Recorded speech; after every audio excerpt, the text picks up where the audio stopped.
You think your day is normal, but it isn't. Every interaction you walk into is already loaded. Every glance, every pause, every word you choose, it's all being measured in ways you were never taught to see. And the worst part? You don't even know when the test begins, because it never announces itself. The moment you react, you've already failed.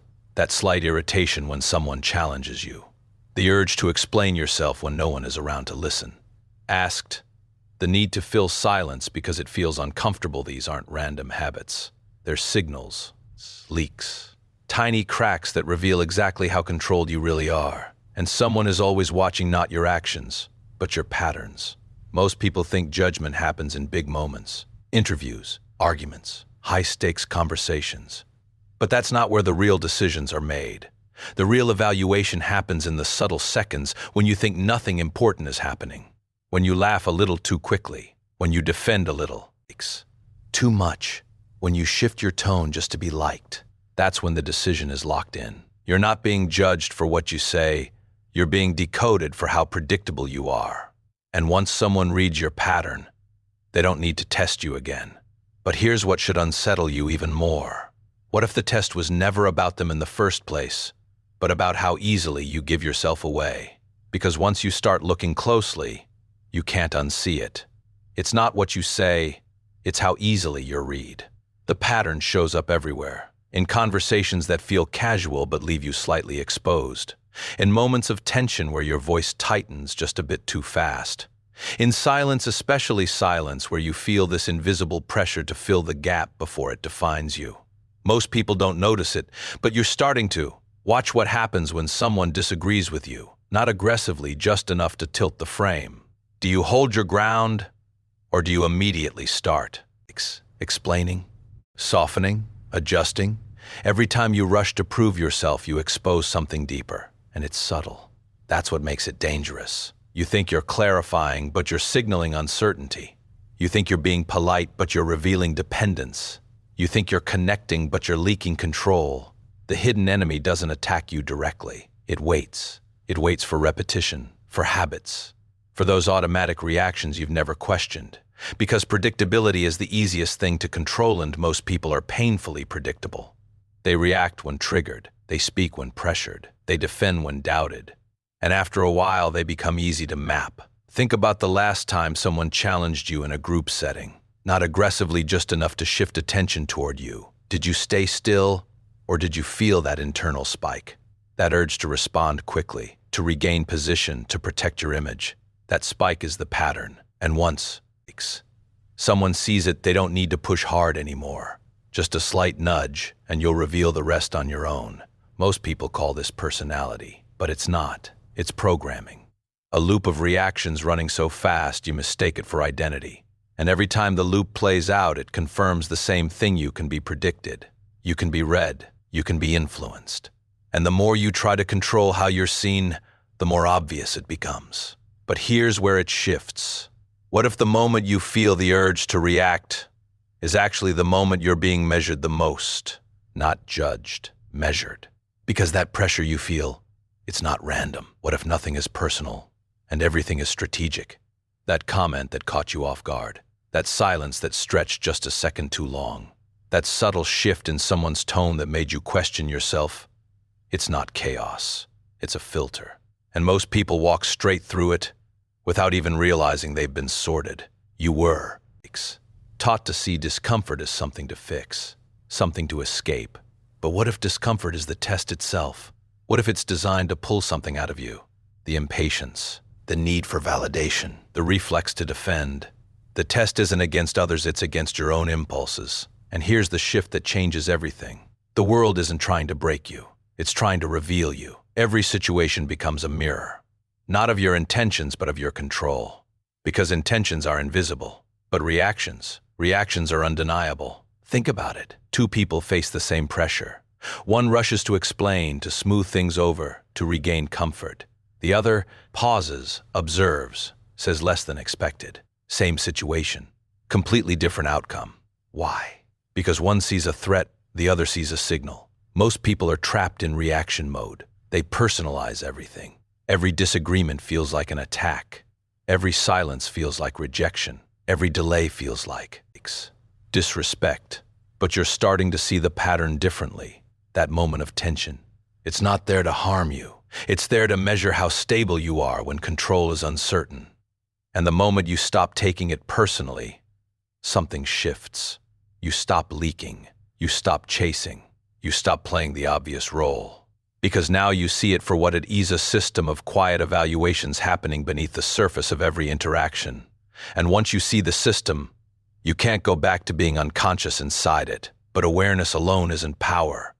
Because the real question is, what do you do in that exact moment when the pressure hits, right there before the reaction leaves your body? That's where everything changes. Most people think control is loud, assertive, immediate. But real control is almost invisible. Silence is not weakness, it's data collection. That pause you hold, that second where you choose not to respond, that's where you separate yourself. Because in that space, you're no longer reacting, you're observing. And observation gives you something most people never access: clarity. Watch how it plays out. Someone challenges you slightly. Most people rush in. They explain, defend, justify. They try to close the tension as fast as possible because they can't sit inside it. But you don't move. You let the moment breathe. You let them reveal more than they intended. The less you react, the less they can predict. And unpredictability does something powerful. It shifts the frame. Now they're the ones adjusting, wondering, filling the silence you refuse to break. And without saying much, you've already taken control of the interaction. But it doesn't stop there. Because emotional discipline isn't just about staying quiet. It's about mastering what happens inside you when everything is trying to pull a reaction out. That spike of irritation, you notice it, but you don't obey it. That urge to explain, you feel it, but you don't act on it. That discomfort in silence, you sit in it until it disappears. Most people are controlled by what they feel, but you're learning to feel without being controlled. And that's where the real shift begins. Because once your internal world stops reacting automatically, your external behavior becomes precise, intentional, clean. No wasted words, no unnecessary movement, no emotional leakage. You become harder to read and even harder to influence. And here's the part most people never understand. The moment you stop reacting, people start revealing. They talk more, push more, test harder. Not because they're stronger, because they've lost their reference point. But if they can't read you, how do they respond to you? That's where the real game begins to bend. Because now you're not just holding control, you're shaping direction. Predictable people get controlled. Unpredictable people get respected. Most people still think the goal is to handle situations, to respond correctly, to say the right thing at the right time. But that's still reaction, just a more polished version of it. You've moved past that. Now every word you say is placed. Every pause you take is intentional. Every look, every shift in tone, every moment of silence, it's no longer accidental. It's designed. You don't rush to answer anymore. You let questions sit. You don't explain everything. You leave space. You don't fill silence. You let others expose themselves inside it, and something subtle starts happening. People begin adjusting to you, not because you demanded it, but because you changed the rhythm of the interaction itself. You're no longer inside their frame. You're setting it. You don't win by reacting, you win by setting the frame. Watch this closely. Someone tries to pressure you into a quick answer. Most people comply, they speed up, they try to keep up, they match the urgency. But you slow down. You take a breath. You look at them. You answer when you decide to, not when they expect you to. And in that moment, the pressure flips. Now they're waiting on you. That's strategy. Or when someone tries to get a reaction out of you, teasing, provoking, testing your limits, most people bite, even subtly. A change in expression, a defensive tone, something leaks, but you give them nothing. Not coldness, not avoidance, just controlled presence. Enough to stay engaged, but never enough to be predictable. And that's what breaks the hidden enemy, because it relies on patterns. It feeds on consistency, but you've become something else entirely. Not chaotic, but calculated. Not reactive, but selective. And the more precise you become, the more people feel it without understanding it. They hesitate, they second guess. They start choosing their words more carefully around you. But here's the part that changes everything. What happens when they realize they can't test you anymore? Something shifts, and you feel it before you fully understand it. Because the moment you stop reacting, stop proving, you are free to move forward. Stop adjusting to be accepted, the entire dynamic rewires itself around you. When you stop trying to pass the test, you start becoming the standard. Most people spend their lives chasing approval, subtly, quietly, constantly. Even when they appear confident, there's still that underlying need to be understood, to be validated, to be seen a certain way. But you've cut that loop. You no longer rush to explain who you are. You no longer feel pressure to respond instantly. You no longer need every interaction to end in agreement. And that absence, that quiet detachment, it does something powerful. It creates gravity. People start leaning in not because you're louder, but because you're harder to access. Not because you demand attention, but because you're no longer seeking it. They don't test you anymore, they study you. Watch how their behavior changes. They pause before speaking. They measure their words more carefully. They try to read you, but there's nothing obvious to grab onto. Because you're no longer operating from impulse. You're operating from awareness. And awareness is what makes you untouchable in these silent games.